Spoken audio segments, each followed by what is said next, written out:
we could get them to agree on a date together, that would be good rather than Yeah, yeah. a couple separate meetings. Yeah. Hmm. Okay, that sounds good. I'm going to record the meeting unless anyone wants, as in witness protection or something, so. That's good. So we can Well, I know have it. somebody that should be, but Yeah. oh man, I'm listening to way too much news. Oh. I read the New York Times today, and I just can't get Did it you off. do a little dance? Be honest. What? Did you do a little dance? A little celebration? Partially, but I'm in such disbelief now. I'm like, I don't even know.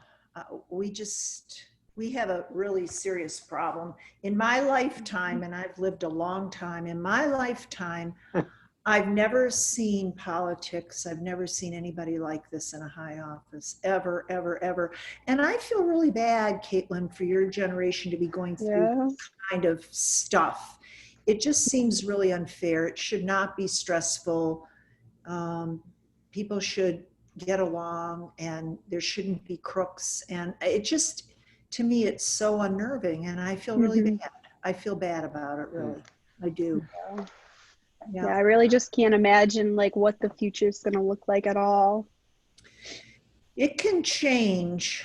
It can change. I really believe in my heart nothing's forever. I think it will change. We just need to, you know what, get somebody out. Well, here we have Here we have, okay. Christopher Marchnak and Layla Kitchen. Okay. Hi, Christopher. Hi there. Hi, Christopher. Is it Lila or Layla? It's Layla. Layla, okay. My granddaughter is Lila, Lila. That's cool. Okay. And here comes Maggie and Lauren. Oh my goodness, we're getting a full house. Awesome. Lauren, Layla, Christopher, Caitlin, Maggie. Wow, we're good. We're excellent. Let's see. And here comes Ellington.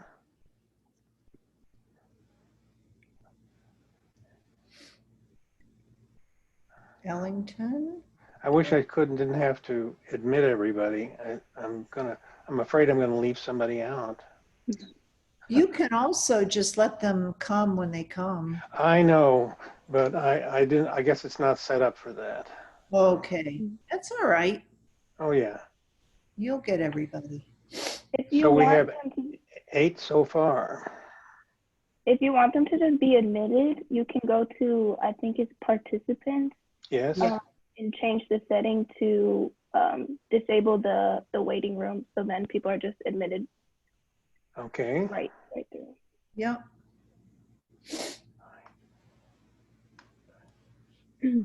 Oh, Yeah, so I think the other three that were missing, they haven't responded to me if they were going to come or not. So not really Okay. sure if they're So going to you show up. think everybody's here then, Caitlin, that you're aware of? there's Mackenzie. There's Mackenzie.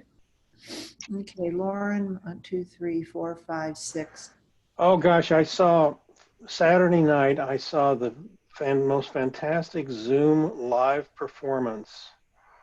It was a magic show, and it was live, and you were on Zoom with the performers. That's amazing. At the very end, they said goodbye to everybody and named them. And my name was, good night, Mark. Oh, wow. Are you, well, I think we should do that too. I think we should, Absolutely, but I think it's going to take somebody with some talent yeah. to do that. So does this look like everybody now, Caitlin? I think, yeah, this is going to be everyone who shows up Okay. probably. Do you, Mark, do you want me to start? Please. Okay. Yes. All right. So I'm just going to introduce myself first. My name is Patricia Doyle, and I'm volunteer coordinator for NAMI. And the reason I came to NAMI as a volunteer many years ago was um, an incident where my son, who was in college, doing really well, all of a sudden became very ill, and was diagnosed with a pretty serious chronic mental health condition.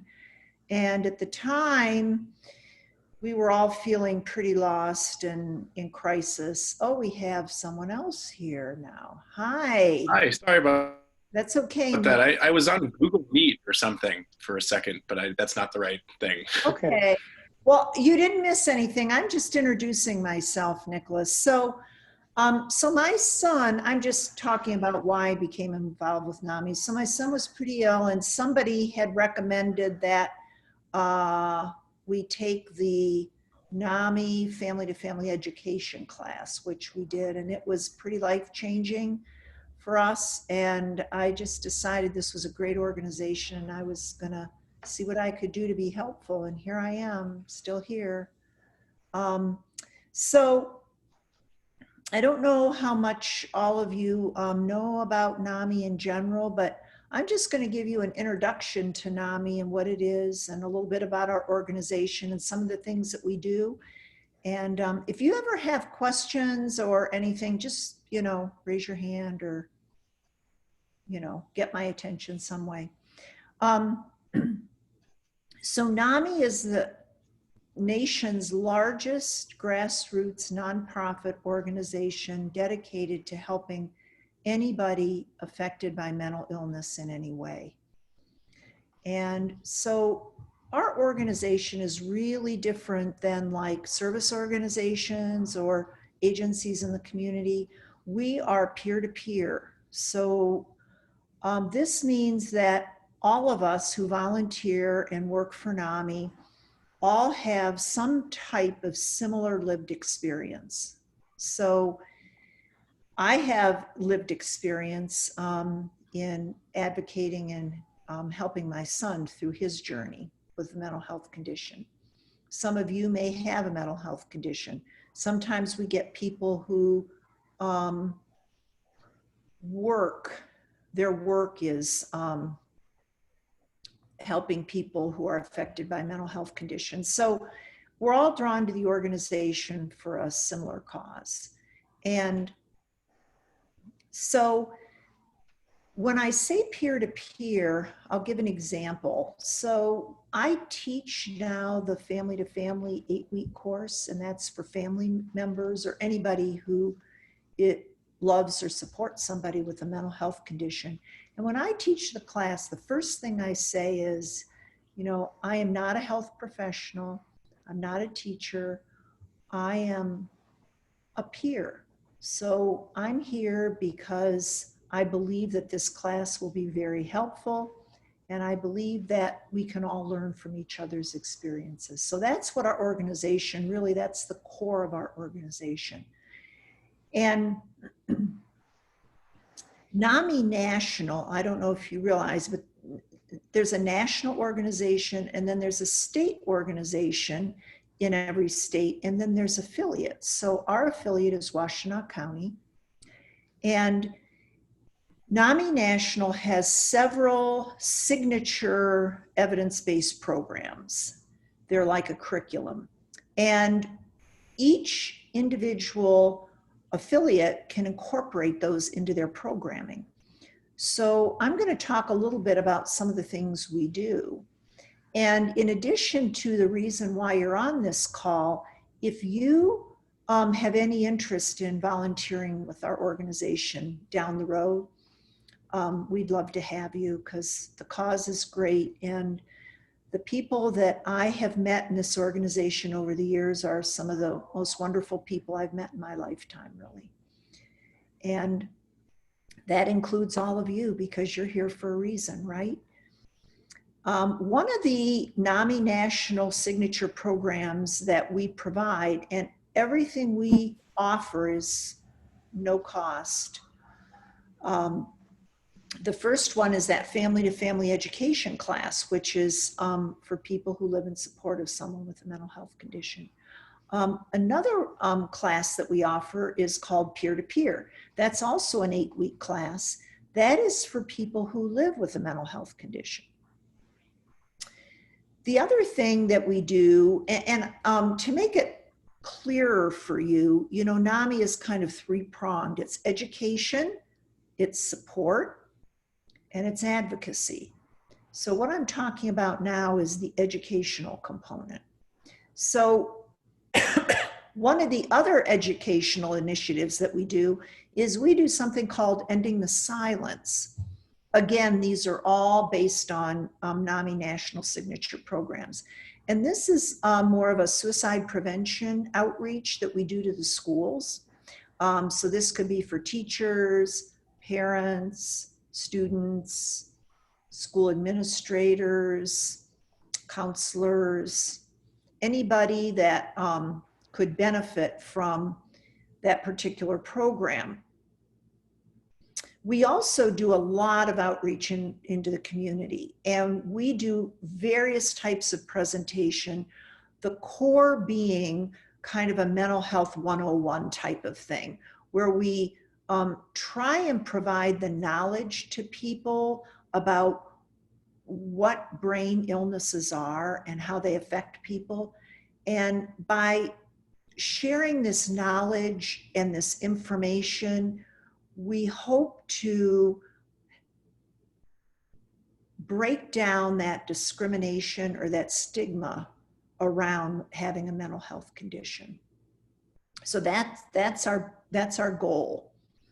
So we do a lot of community outreach. We do presentations kind of adapted to the group, depending on who the group is, and we get a lot of requests. So we get them from service organizations, churches, schools, libraries, you name it. We also get a lot of requests from college professors. They may be teaching a social work class or a psychology class, and they'll ask us to come in and do a presentation. And with all of our presentations, we usually share a story. Stories are really important. And by a story, I mean we have a young adult come in and who has made this journey with their mental health condition, who's doing pretty well, and they share their story to help other people understand what it might be like to be a student or to be a young adult and have to deal with some of the things associated with having a mental health condition and how they've coped and what they've done. That also helps to eliminate that stigma around having a mental health condition. When you can have a face and a story, it's amazing how it changes people's ideas about what that is. So most of our presentations in the community are accompanied, the presentation is always accompanied by a story. I have told my story in the community, especially to parents who have kids in school. And I'll talk about my son's struggles in school and what that looked like for him and what helped him, what could have helped him, what didn't help him, and how he managed to get through that. And so stories are powerful. And Mark Creekmore here, Mark has been collecting stories over the years that he uses to also for presentations, but also to bring awareness to people in the community. So that's kind of our educational component to NAMI. We also do a lot of support. So we have lots of different support groups. And the education classes are sign up and commit. They're 8 weeks. But the support groups are just drop in. And of course, everybody is doing, we're doing everything on Zoom now. But if you have any interest in even checking these out, you can register online, give them your email, and you can observe the support groups or any of the other initiatives that we have. But the support groups we have are, again, based on a NAMI national model. So people that facilitate or lead the education classes and the support groups, these are people who have taken the class themselves, they've attended the support group, and they're interested in being a leader. And so the state organization provides a weekend training to learn how to do that. So that's how we all have become leaders. You know, I see your dog. It's so cute, Mackenzie. His ear was there, and I thought that was your hand going up for a minute. Sorry. That's okay. People bring their pets all the time. It's great. When I'm at home, which I'm not now, sometimes my cat will walk across the keyboard or something. You know, that's how it is. So the support groups that we offer are, you know, we offer support groups for people who have a loved one with a mental health condition, you know, like myself, or it could be a sibling, a parent, could be significant other, could be a friend. Then we have support groups for people who live with a mental health condition. So it can be anything from anxiety and depression. It could be PTSD, it could be borderline personality disorder, whatever it is. And we have two groups, one for young adults and one for older adults. We also have something called NAMI FaithNet. It's based on a NAMI national model. And that group is for anybody who has any interest in mental health, no matter what it is. And it's non-denominational. It's more like a complementary and alternative medicine, it feels like to me. Almost like if you believe in some kind of a higher power, then join in. It's a great group. It meets twice a week. Twice a month on Zoom. And you can get online, NAMIWC.org, and you can check it out. It's a really structured support group, which is great. It has a theme. It has a thought for the day. It's just really, and it's always in the evening. I've gone on a few times just to see what it was like so I could share it with people like you, volunteers and people that want to get involved.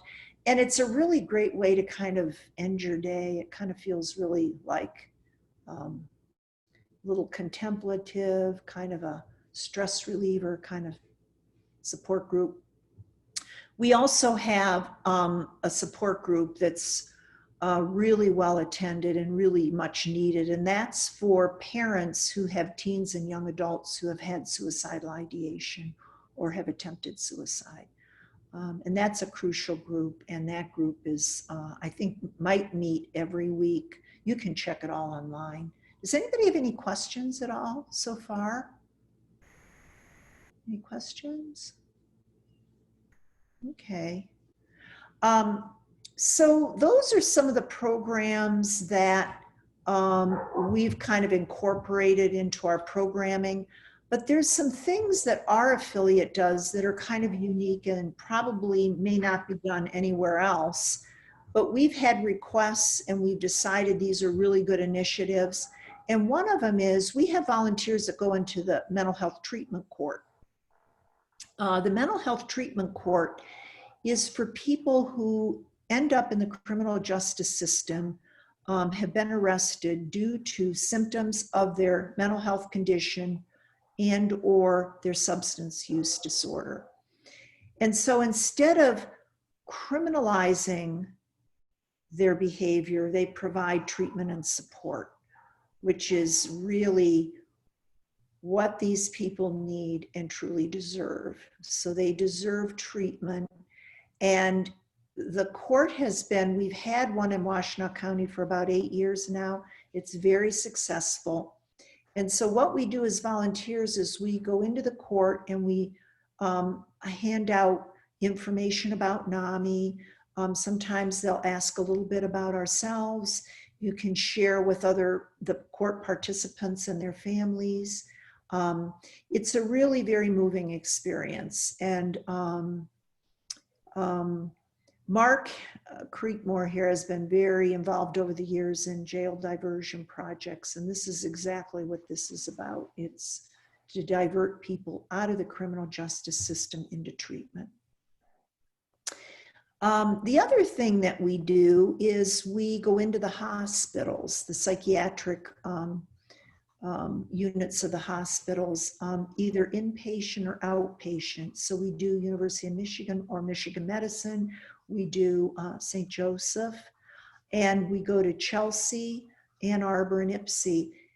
And we go for an hour, and we're in a meeting room with a social worker, and patients that are in the psychiatric unit, maybe sometimes their family members or friends who are visiting, come into a meeting room, and we do, again, talk about NAMI, about our resources, so that when they leave the hospital, that they feel like they're not going to fall through the cracks, that there's resources and people out in the community that really care and want to be supportive of them. So we do that. So those are some of the initiatives. Mark has been very, very active, and he's spearheaded a really great advocacy group that we have going now. And Mark, you might want to talk a little bit about that. Do you want to do that now? Sure. Okay. First, let's try to get some reactions. Have any of you heard of NAMI before, the National Alliance on Mental Illness? Yeah, Lila, tell us about it. Well, I was at like a leadership program when I was in high school, and they talked at an event that I went to. Okay, great. Where's your high school, Layla? Ypsilanti High School. Oh, cool. Great. Awesome. Okay. Anybody else? Well, before I go on, I'd like know a little bit about you all. First of all, who the heck are you? What year are you?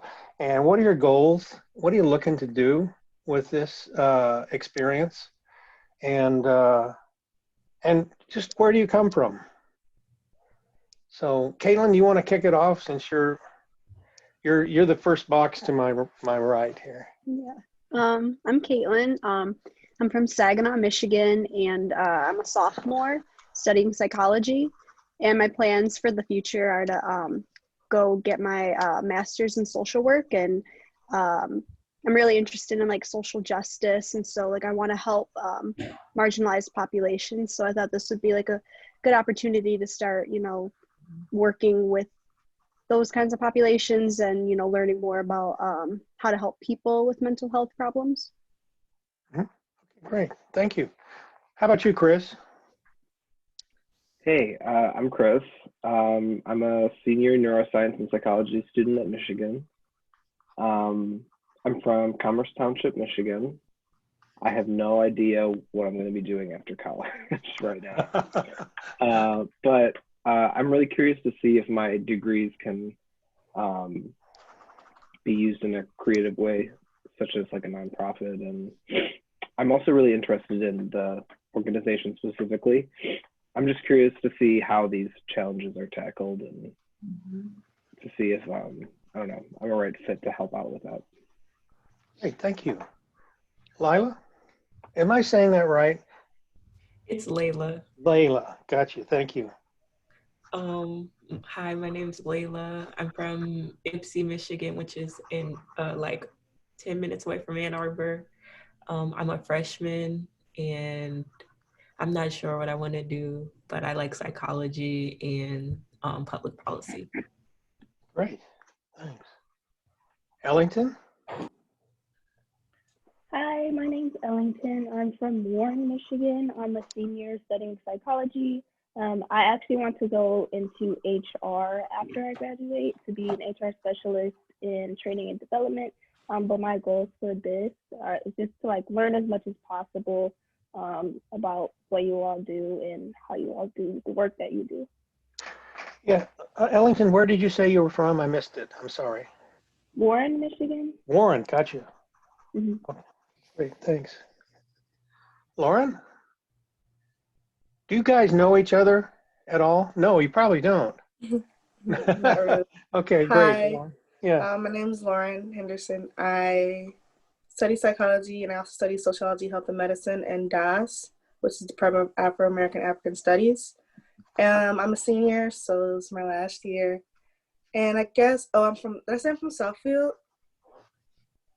I'm sorry, what did you? Did I say I'm from Southfield, Michigan? Southfield. Okay, yeah, I just wanted to make sure since you wanted to know. And I guess what I really want to see is some other potential career paths for myself, because for now, all I know is that I'm taking a gap year after this because I'm exhausted. But it's very exciting. So thank you. Cool. Thank you. Hey, Mackenzie, your turn. Hi, I'm Mackenzie. I'm from Georgia, but I live permanently in Ann Arbor now. I'm a senior graduating this December with a degree in psychology. My plans after graduation, I recently applied to a graduate program. It's a master's in clinical psychology to PhD program. Something that I'm really looking forward to about this particular aspect of this course is that I think it's really important for people going in the mental health field to have an idea of what's going on in the community. So I'm hoping to have a better grasp of kind of community functions in the mental health field after this. Great. Thanks, Mackenzie. How about you, Sam? Hello, I'm Sam. I am a senior and I study psychology and art history. I'm a columnist and editor at the Michigan Daily, and I work at a store called Today Clothing. I'm interested in going into styling, costume design, and writing, actually, but I do very much care about mental health services and probably will end up pursuing higher education in the form of a master's or a PhD. But in order to do that, I really want to get a better grasp on volunteering, any kind of experience I can get, and this really felt like a great option for that.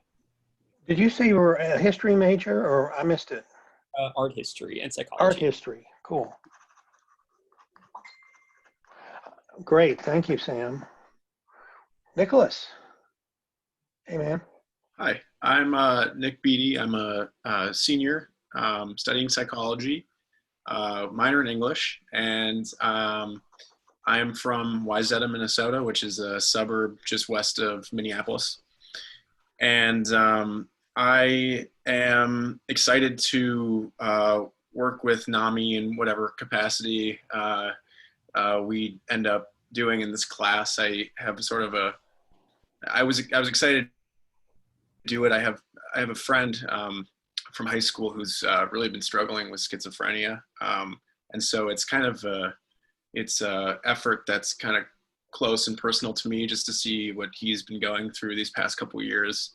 And I'm just excited to help in whatever way I can. I don't really know exactly what that'll be, but I'm for sure excited to work with you guys. Thank you, Nick. Maggie, you're up next. Got a chat from her, actually. Yeah. Okay, slow at work. Okay. She's at work. Unfortunately, we're not being able to turn the camera on or talk out loud. Great. It's stealth mode. Maggie. Majoring in political science, cool. minoring in crime and justice at law school. All right. Thank you, Maggie. That's perfect. And we won't tell anybody. So let me tell you who I am. Pat's introduced herself. Thank you, Pat, for that great introduction. You're welcome. When I was in college, I worked at an institution for delinquent boys in New York State, and I became interested in social work. And after that, I became enrolled in the joint program here in sociology and social work, and I got a PhD around 1977. And after that, I worked in private agencies for developing programs, administering them, and the like.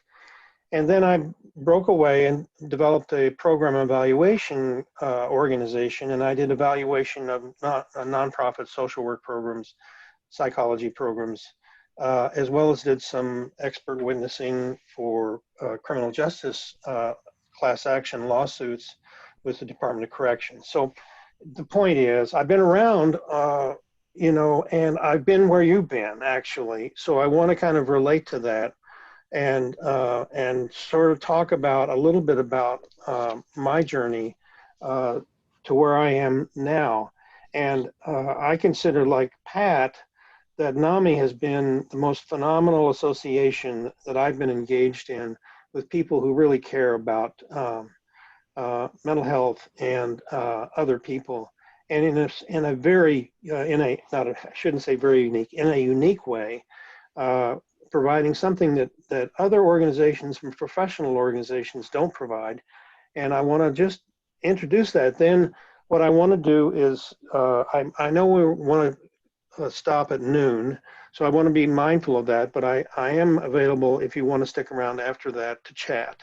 So anyone has to leave at noon, that's fine. And I'm just going to keep on for a little bit, answering questions, and we can chat informally. I've been preoccupied, I do, like Pat said, I do the advocacy. NAMI has 3 prongs: education, like family to family and peer to peer, support groups, which Pat talked about, and I do the advocacy groups. And advocacy has always been a very perplexing topic for me. And I recall when I first came to Michigan that I felt people were all talking about organizations. And even though I had political science background and I knew, about organizations, I began to realize that I really had not experienced that many organizations in my life as a 22-year-old, as a 23-year-old. So I became, and I've always been interested in the phenomenology and how it feels and the experience of it in addition to the academics of it. So I felt like I was really needed to have experience in what organizations were. And it became very perplexing to me about it. So, and academics, of course, are very good at giving you frameworks and structures and scaffolds on which to hang ideas and perceptions about things. And that's really helpful to gain some experience, but to gain some knowledge about how organizations work. But really, organizations and then organizational systems depend also on getting some experience with them. And I think that's really, I credit you all for wanting to get experience within organizations about a topic that obviously means something to you. So thank you very much. And I really identify with that need because I was there myself. So now I have experienced them. I've applied the academics about them. It's really fascinating how it's all developed over the course of my lifetime. When I came out of my experience with institutions at the time, this was in 1968. In 1967, there was at the institution I was working at, there was a meeting about the new Galt decision by the United States Supreme Court, which said you cannot deprive children of their rights without due process. That was, as much as that sounds like a fundamental concept of our world that should be obvious, that was not obvious at the time. And then everyone during the 60s and late 70s was questioning institutions in many of the same ways we're questioning them now. And the educational institutions were being questioned. The institutions for social work and mental health and developmental disabilities were being questioned. And that started a process where really people began to think these large institutions are not serving people very well and they're not serving individual needs. So we have come within my lifetime of full down to where people are trying to develop services for people within communities. And so along comes NAMI in the early 80s, late 70s, organized by parents, essentially, of people who had been in institutions and were not receiving the care they wanted to have. And during that time, there were many class action lawsuits and institutions began to be closed, especially for people with developmental disabilities. We owe a great debt of thanks to the people with developmental disabilities who really, those parents really were the pioneers, and so to speak, of this movement. So the institutions began to change, and of course, there wasn't an alternative at the time, and community mental health began to grow. And it's taken 20 and 30 years to really grow community mental health to where it is today. And at that same time, NAMI has changed from being largely a parent-focused organization to including people with mental illness. And now we're struggling very hard to become more diverse and include populations who are just frankly underrepresented in our organization. And that includes people from minority communities, African American, Latino, and the rest. And so that is, like everyone else, you wonder where you've been when why has it taken so long? But, once you get over that kind of confounding realization that you really need to change some of the fundamental ways you do things, then you just get down to work and start to do it. And that's what we're doing now with our board, and going through a really serious look at diversity and inclusion within our organization.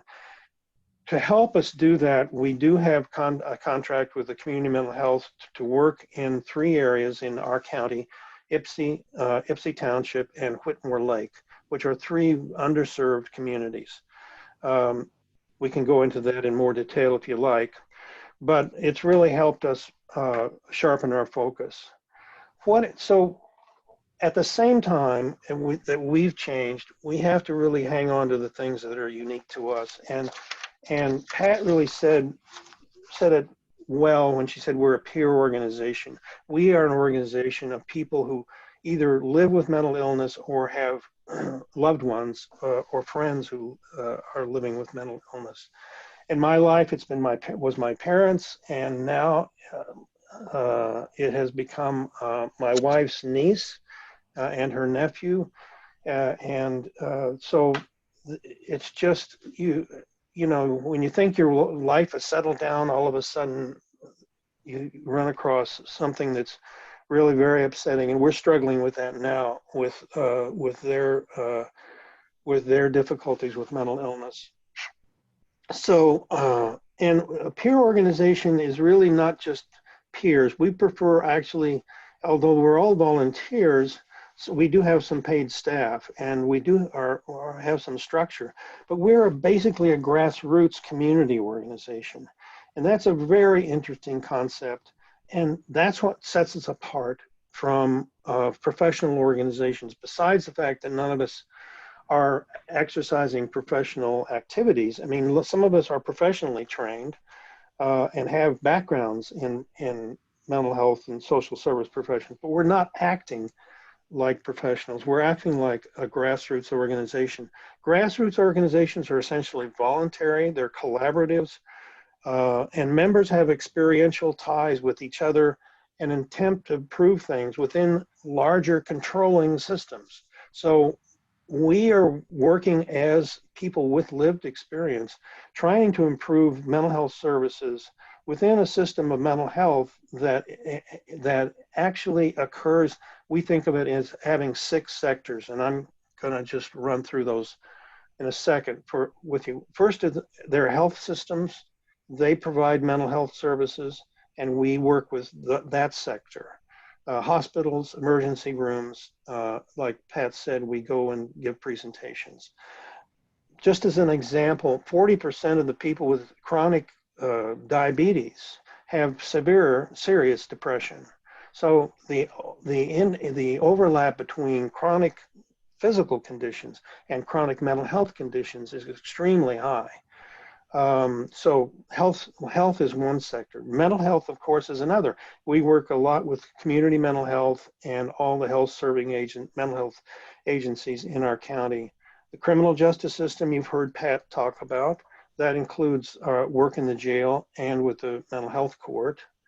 Education systems, which is why we're here today, is really to do this work with you guys, to provide education support for your goals in your educational lives, but also to help education systems adapt to the needs of people with serious mental illness.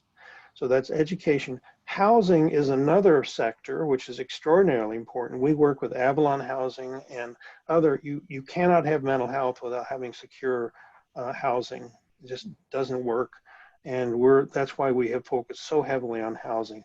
And the last type of organization, as Pat mentioned, are church organizations. They are, like us, grassroots community organizations. So we work with other grassroots community organizations. We don't have a religious point of view, but we work in the same fields, which has to do with giving people hope, trying to avoid stigma and labeling and unnecessary cruelty. So we work with the Interfaith Council for Peace and Justice in our county, as well as several other specific churches and faith communities. So those 6 sectors are where we really practice.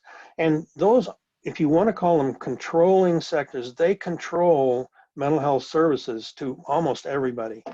And they provide mental health services. And we, on the other hand, what do we provide and how do we collaborate with them? We provide them with the perspective of the end user, the person with lived experience. So we have, through our stories and through our reminder that we're talking about real people with families and complex situations, we address the lived experience of the people that professionals deal. It's not so that we're not operating in opposition to those controlling organizations. We're operating in conjunction with them to help improve them and to improve services. But it's just a very different perspective.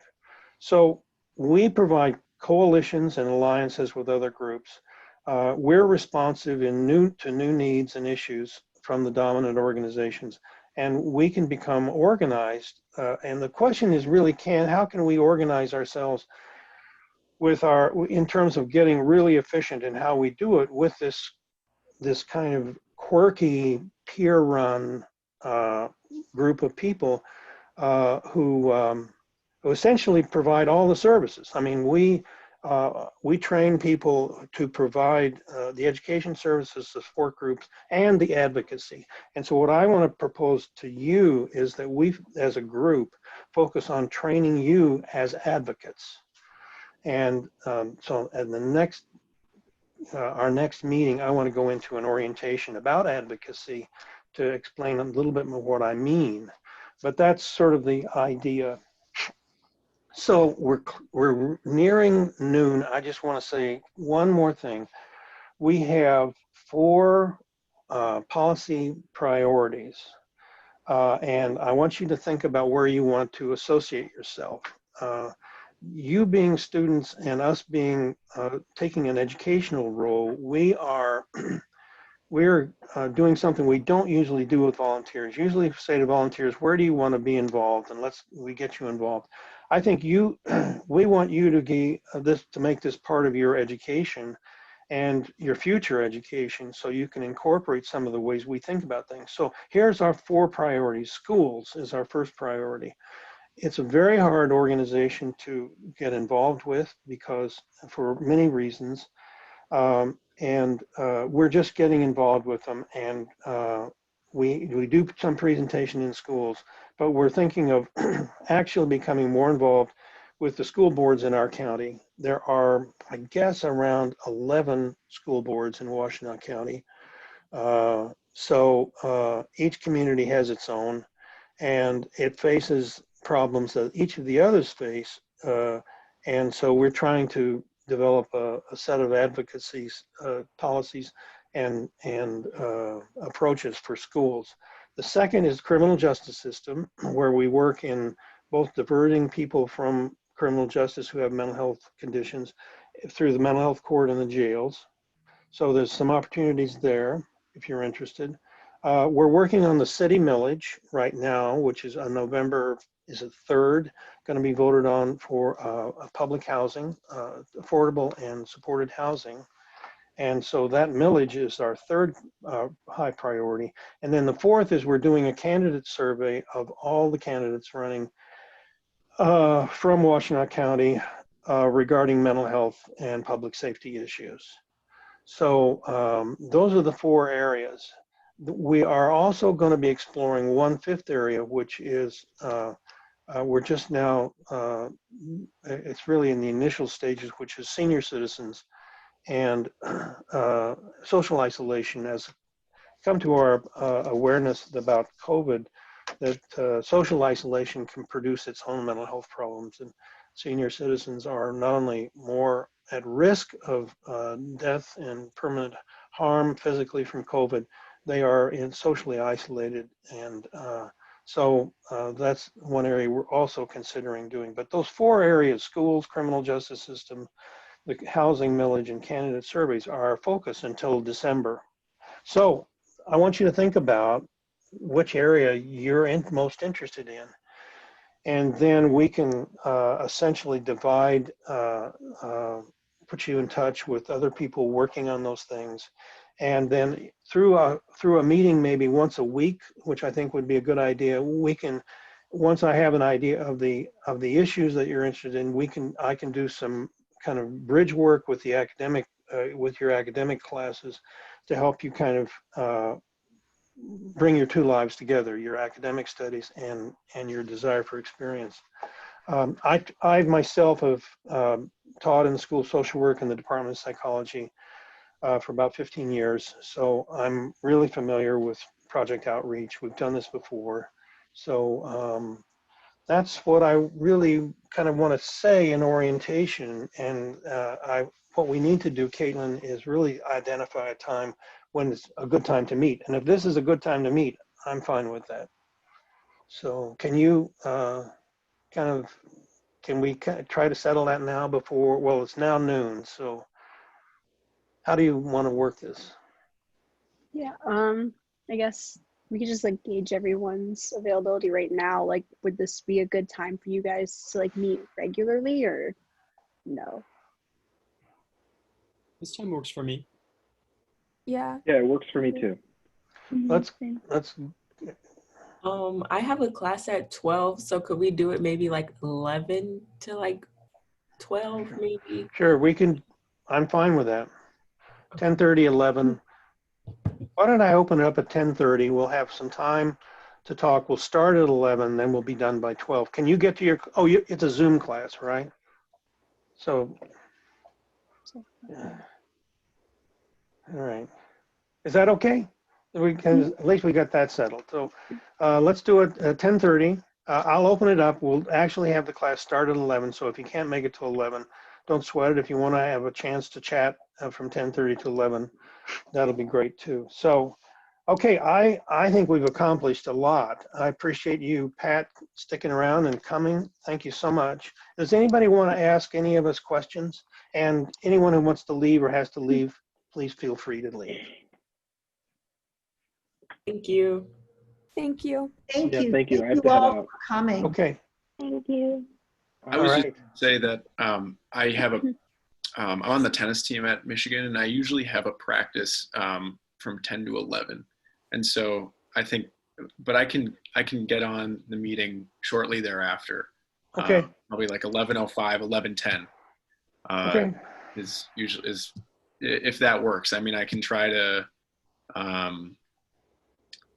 I could see if I could maybe push it up to 9 to 10 with my coaches, because it's usually like kind of an individual practice with just me and them. So, All right, let's try it next week, and you try to adjust it. And if we have to make an adjustment, we can. okay, appreciate Okay. it. Thanks, Nick. Thanks, everyone. Have a good Monday, okay? Thank you. You too. I appreciate it, guys. Okay. Okay.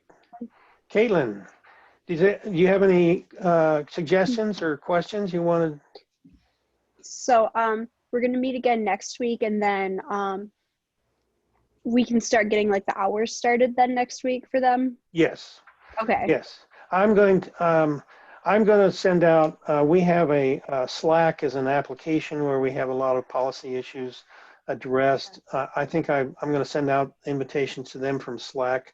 They can spend some time, an hour, plowing through that and seeing what's what. Yeah. So. Okay. I think we're kind of in a weird situation. We'd love to have them volunteer there as much time as they want, but we don't want to force them or exploit them. So, Hmm. uh, Yeah, their minimum is to get like 4 a week. So yeah. Okay. I really think it has to be self-directed. Obviously, you know, none of us is going to be looking over anybody's shoulder. yeah, yeah. So, so we'll see how they slot themselves within. And you know, if somebody has a particular set of issues or interests, we can be flexible. But those are our 4 criteria right now: schools, Yeah, I think criminal those are justice. great. Yeah. Yeah, Yeah, the and middle. you made that really clear. I mean, I think, you know, they're cut and dry, those 4, and I think it will be easy. I am sure each person that was on today has already decided this is my, so I don't think that's going to be a problem at all. Okay. It's very good, Mark. Thanks for your great presentation. Yeah. Oh, thank you, Pat. Yeah. Okay, Caitlin, if you have any questions or something comes up on your end, just get back to me right away. Yeah. Yep. All right. Well, I'll see you guys on next Monday. Thank you. Okay. Caitlin, Thanks it was a lot. great to meet you. Bye. Take care. You Bye. too. Okay. Bye. Hey, Pat, Yeah. let's stick around a little bit. How you doing? Oh, I'm doing great. Really busy with NAMI. It's amazing. You know, busier than ever. I know. It's fun and it's interesting and I love it, but it's it's just Taking really over. busy. There's a lot going on now, and I got that email from Pat Root over the weekend about the DEI group. Oh, I saw your reply. That was a great reply. Thank you. And you know, I'm really excited about that too. I mean, Yeah. I'm just so, our organization is just Yeah. have so much energy. I mean, Yeah. we Yeah. and it's so everything we're doing now is so in tune to what's going on around us, and I think that's crucial for these young people. You know, honestly, with your presentation, this organization, if I were a young person, I'd go, this is really cool. They're really doing a lot.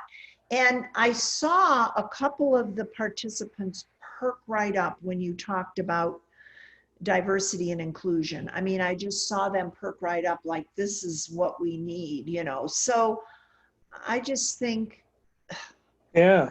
I'm just really excited about where we're going. And, you know, I guess what's great is maybe we'll continue a lot of this stuff on Zoom, because I think it makes it more available for more people.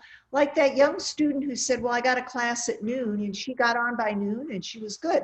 I mean, yeah, you can fit so much more into your day if you do it on Zoom. You're not driving somewhere or going somewhere. I know.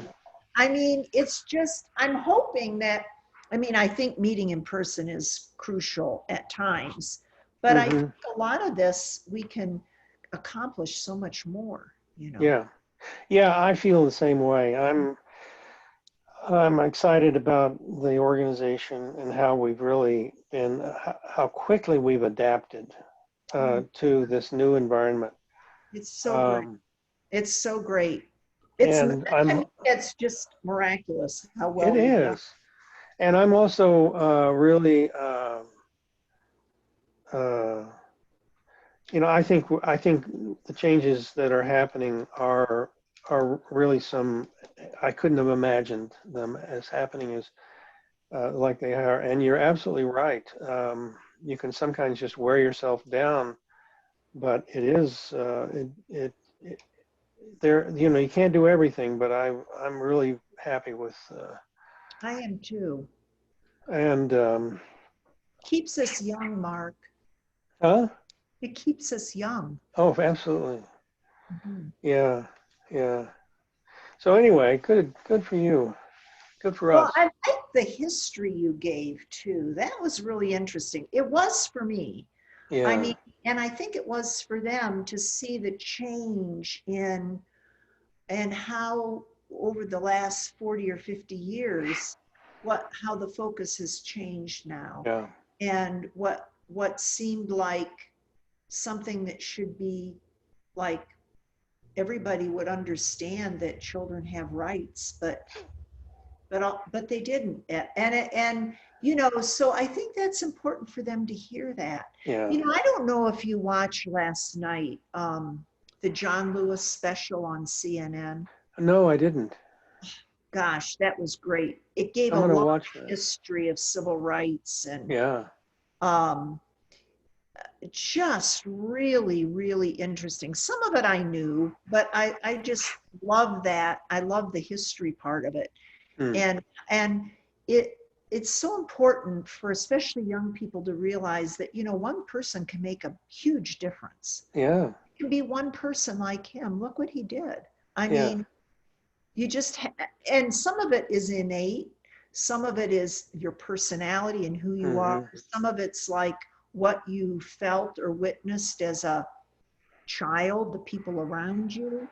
But still, it's just incredible. Yeah. Mm-hmm. Yeah.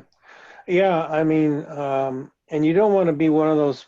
I don't want to be one of those. I try not to be one of those people that bangs on about how the old days. But I mean, it really is. It really does give you hope that things can move forward. That things can change. Yeah. That nothing is the same. That you can make a difference. Yeah. And yeah. that just because something is now doesn't mean it will be. You know. Right. And the focus is what can I do to make a difference. Yeah. And that's, I think, was the crux of your timeline there with the background, which I thought was really, really good. So, well, Okay. I have right now, well, coming up, I'm meeting with Judy and Maria and some other people from the Cool. office. So. Cool. Cool. Yeah. So you know, how's your day gonna go? Oh gosh, I'm pretty. I've got. I was really kind of trying to get this settled, so this was my big kind of priority for this Your morning. big priority, yeah. Yeah. You know, And Mark, I just want to ask you a quick question. I am constantly now getting emails from students, just a constant thing. I have been able to keep up with it by checking in with Maria to say, is there a project this student can work on? Because a lot of them need 30 hours, you know, that's the way it works. So I got— These are high school students or no, college? Mostly college. Some are high school, but it's just, and I've had this going on for years. There are students that need 30 hours of some kind of work in the community. Okay. So I've been able to divert, you know, and get kids, you know, tied in with Maria and different, but over the weekend I got 3 more and I'm like, I can't do this. I mean, there's only so much, and I've never done this before, but I feel so bad that we just don't have enough people it requires mentoring. Yeah. It does require mentoring. Now, had I thought about it more, I might have had them come this morning to see if there was something they wanted to get involved in. But again, it requires somebody to fill out evaluations. So I don't know. I don't know, but I got to take care of that this morning too. Well, let's bring it up at the Mental Health Matters advocacy leadership team, and just see who's interested in helping on that, because you know, I think it's a real opportunity, and I can see how it's happening now with more remote stuff because there's less interaction. I mean, they want to get these guys engaged elsewhere. Yes. I can see that as being an outgrowth of this. Yeah. So did this group just come to you directly? Is this— No, the last year, well, you remember last year when you did this presentation, Project Outreach is run by a psychologist friend, Jerry Miller, and he said, you know, you'd be great. And I've done this before. I've done this service learning stuff in psychology before. And Yeah, so I'm really familiar with it. yeah, And, yeah. you know, honestly, Pat, we could do a study group. We could do lots of different stuff. If we can enroll, get the people interested in getting some alternatives. You know, like Pat could we could do a series of 5 presentations. I mean, we really could do this if we put our mind to it and have it rotated around. Like Pat Streeter could do something on her explanation of her work in prisons, for example. Yes, And, you know, she could do that, you know, from the off the cuff. absolutely. We have so many people in our organization that could, with very little preparation, just give a great presentation on Yeah, so we could have, well, okay, we could have some things they could read. We could have a presentation and then just a discussion. And all we need is somebody to kind of, you know, sit there and monitor. monitor it. Yeah.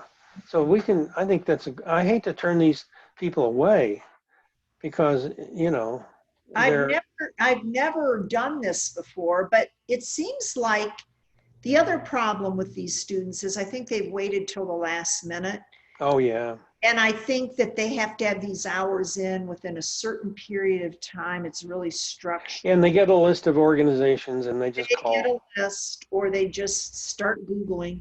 And the problem is, you know, the letter that from the professor with the requirements are very, very. I know. Yeah. So it's I know. like, it's not a simple, well, it's open-ended. If they want to do this, they can. You know, if they don't have time now, they can do it later. No, it's all real like, I got to get in quick, help. This is an emergency kind of thing. So I get it. You know, I never want to turn students down. They're our future. And I want them to have a really good, just a good impression of our organization. Because they'll take it out into the world. For sure. No, these guys are all looking at careers. Yeah, they are. Yeah. And I love the students. They're so great, aren't they? Yeah, aren't they great? I love them. Well, you know, the one guy that was in costume design. Did I hear that right? Yeah, art history and costume design. Yeah, art history and really very interesting combo. Yeah. Some of them made sense, but really, really interesting combos. So, okay, well, I probably ought to get my stuff together for this other. Okay. Well, wish them all my best, and you know. I will, Mark. It's so great to see you. There's been a long lapse of not connecting, and well, and you know, while it's easier to have these meetings, it's really important. I try to keep Judy abreast of what we're doing, because so please, you know, just tell her what we're up to, and it's like what we did last year with focus groups, you know. Yeah. And we've done it 2 or 3 times. So she, you know, but you know, I think it's really important that people hear about what we just have to. Internal communications is the one thing we have trouble with. Well, yes, but I think we're all thinking about that more now. Yeah. So now it used to be, I can do this. So I had a recent experience. I had this really wonderful volunteer that I did a private Zoom with because she couldn't make any of the other times. And she's a pharmacist majoring in psychiatric pharmacology.